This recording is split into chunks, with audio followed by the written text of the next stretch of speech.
Hello, my people. Today we are asking the question: why is it that Africans are not studying Chinese method of governance? Their governing system. Why is it that Africans are not studying it?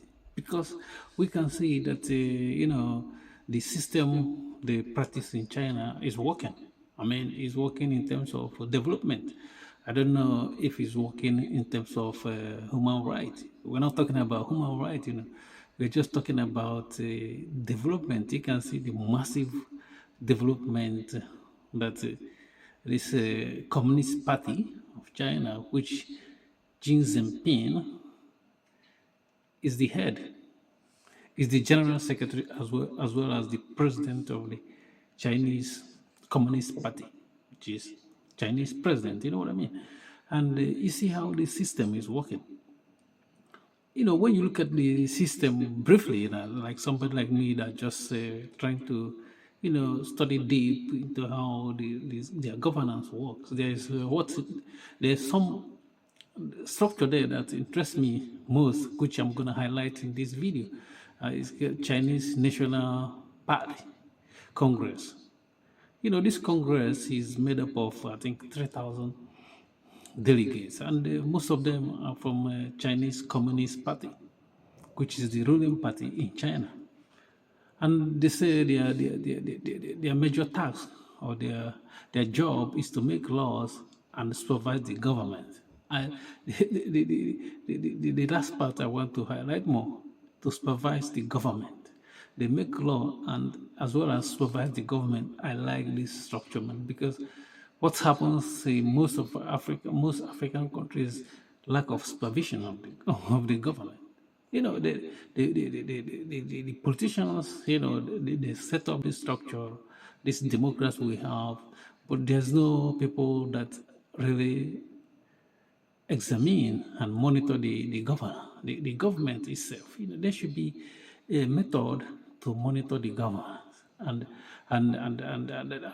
this monitor is very, very important, because if not, we have a lot of because in Africa most of the time we don't have this, nobody monitoring the government. It's government monitoring themselves.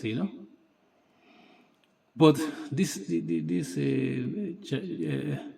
National Party Congress of China, they make laws and they monitor it. They monitor the government. They supervise the government, which is very, very important. Because people in Africa, and so some politicians in Africa, some of them have like absolute power, and they don't have anyone monitoring the government.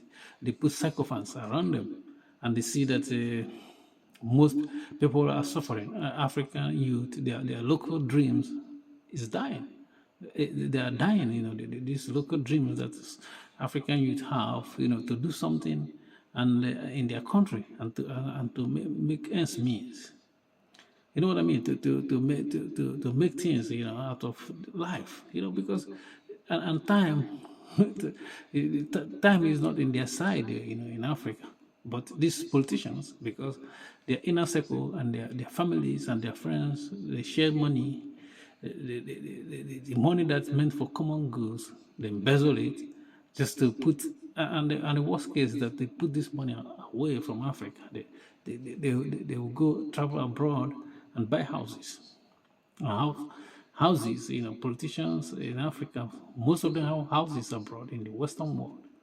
And by the end of the day, any properties you are buying in the Western world, Africa, if you're taking African money from Africa and buying it in the Western world, is a lose-lose for Africa. It's completely lose, and even for you as well, because now you're gonna be paying all this council tax stuff, tax all the time, to this Western government, and you didn't invest anything.